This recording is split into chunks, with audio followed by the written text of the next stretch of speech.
We're going to title this 4.3 points not on the unit circle.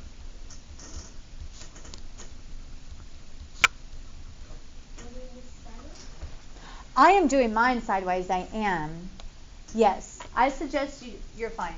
If you already started portrait mode, it's fine. I'm doing mine sideways. I'm only doing 2 problems. I'm letting it take up the full sheet of paper.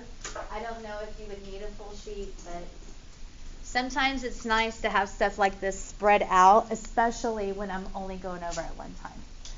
So I would not try to squeeze this in somewhere. So this is going to be number 23 and number 24 on the quiz review that you have not got yet. And here's the deal. We're going to analyze point 23, and we're going to analyze point -5, -12. And when I say analyze, we're going to find all 6 trig ratios from that.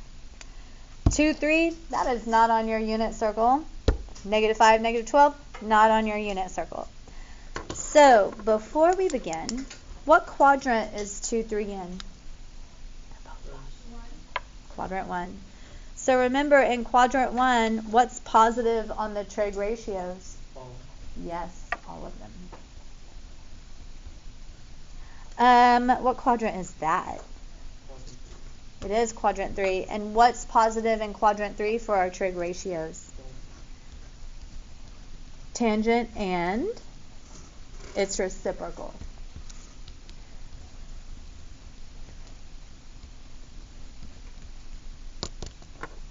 All right, so now what I'm going to do is I'm going to draw just a little baby XY. But remember, I decided to take up a full sheet, so I'm going to draw mine pretty big, but yours does not have to be big. It doesn't, it doesn't, it doesn't, it doesn't. All right, so I'm going to plot 2, 3. There it is. Now, as soon as I connect that to the origin, I create an angle. And when you create an angle, you get to do trig. But I need a triangle, like I cannot visualize anything. Here's how you always make your triangle on a coordinate grid.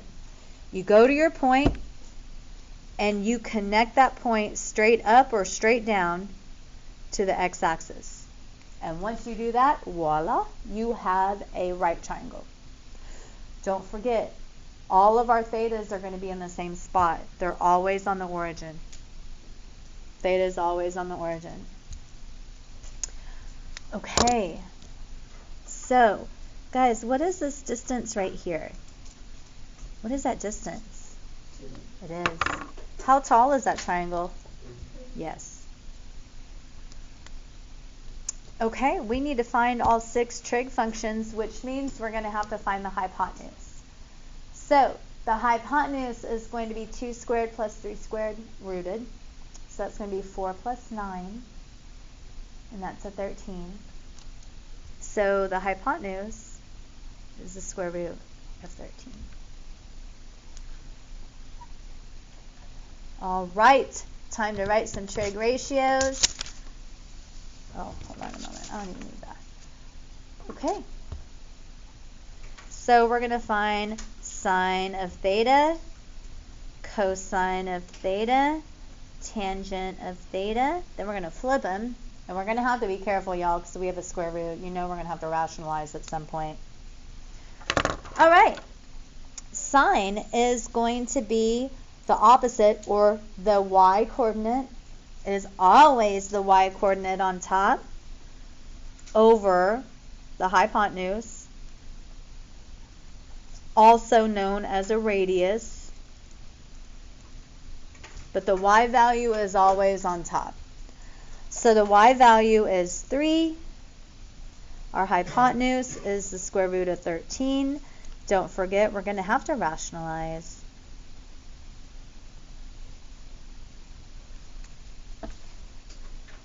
That's sine. Cosine is going to behave the same way, but cosine is always x over the hypotenuse or the radius. So this is going to be 2 over root 13, which is 2 root 13 over 13. Tangent. So you can do opposite over adjacent, but guys, I am never saying those words again. Opposite over adjacent for tangent is always sine divided by cosine, especially for your unit circle. Sine divided by cosine. If I took this and divided it by this, the denominators would wipe out. So tangent is the numerator of sine divided by the numerator of cosine.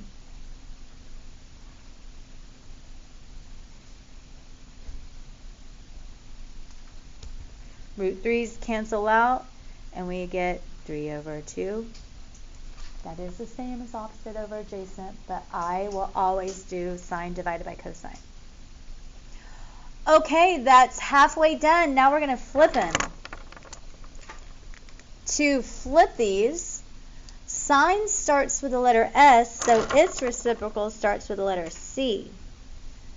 So cosecant is going to be root 13 over 3. Cosine starts with the letter C, so its reciprocal starts with an S. So secant is going to be root 13 over 2. And cotangent, oh, it is just so safe to flip tangent upside down. That's just going to be 2 over 3.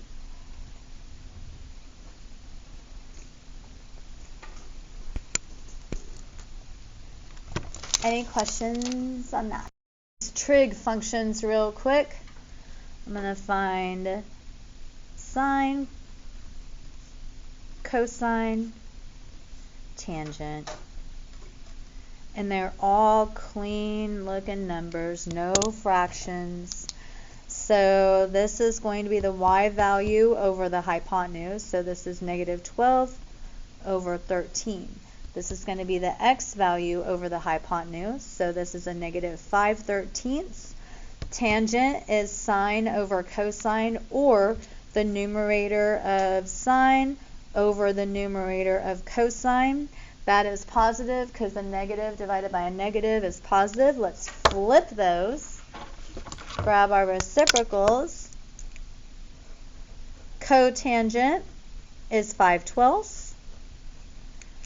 That starts with a C, so this is secant. Secant is a fraction of negative 13/5. Cosecant is a fraction of negative 13/12. I'm going to plot this point. We're going to say it's right here. I'll just call that point P. And then magically, that is on your unit circle. So nice when it's on your unit circle, because I don't have to find the hypotenuse. What is the hypotenuse? What's the value? 1. So remember, cosine is going to be the x value over 1, but I'm not writing over 1. That looks silly. So cosine, guys, is just the x value. So in like 10 minutes, when I say, hey, what's cosine of pi over 6? Y'all, it is just the x coordinate. That's all it is. Sine is going to be just the y coordinate. It's in quadrant 1, so it's going to be positive. And then there is tangent. I know you guys filled this out yesterday. You can get this out if it's handy, or you can listen to the words coming out of my mouth. Tangent. Look, my radians end in a 6. How many 3's are in 6? There's 2. So tangent is root 3 over 3. Now, guys, you could take that 1/2 and you can multiply it by the reciprocal of cosine, which is the same as dividing, and you get that.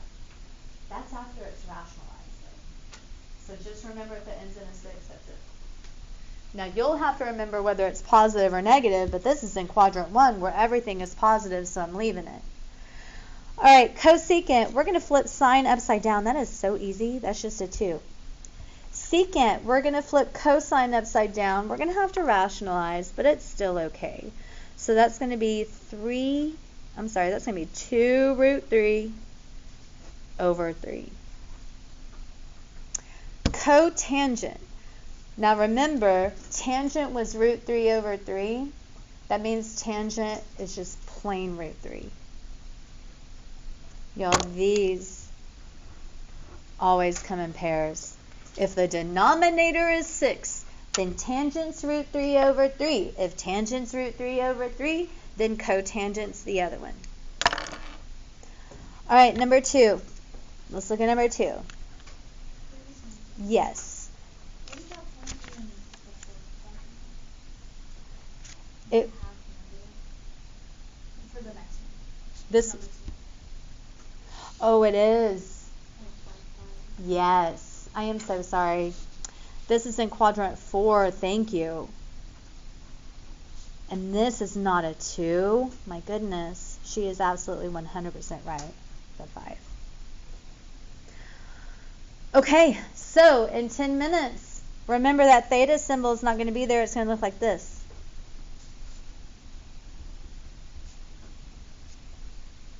And what you have to remember, oh, it ends in a 3. If it ends in a 3, I know the first value is 1/2. But then you look at the denominator, or you look at the numerator to determine if it's positive or negative. The numerator, thanks to Tessa, is a 5. I know that's quadrant 4.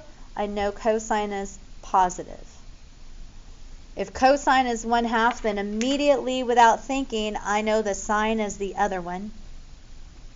Then I look at my numerator, figure out what quadrant it's in. Ooh, that is quadrant 4. That is negative. Tangent. My denominator ends in 1/3. So my tangent has 1/3. But it's in quadrant 4. You're dividing a positive and a negative. This is negative. Cosecant. What are we flipping upside down? We are flipping root 3 over 2 upside down. And it's still going to be negative. So this is going to be negative 2 root 3 over 3. Secant. Oh, that's so easy. That's just a 2 because we flip cosine upside down. Cotangent. Again, if one of them is root 3, then the other one is root 3 over 3. But it's negative because it's in quadrant 4. All right, we're going to do the next one, then we're going to flip over to the back. The twins. So easy. All right, so that is indeed quadrant 3. Remember, the only thing that's positive in quadrant 3 is going to be the tangent and cotangent. Quadrant 3, root 2 over 2, root 2 over 2. There it is. Cosine, root 2 over 2. It's negative, though. I'm not saying negative. I should have said negative. Sine, negative root 2 over 2. Tangent, you tell me. It's this divided by that.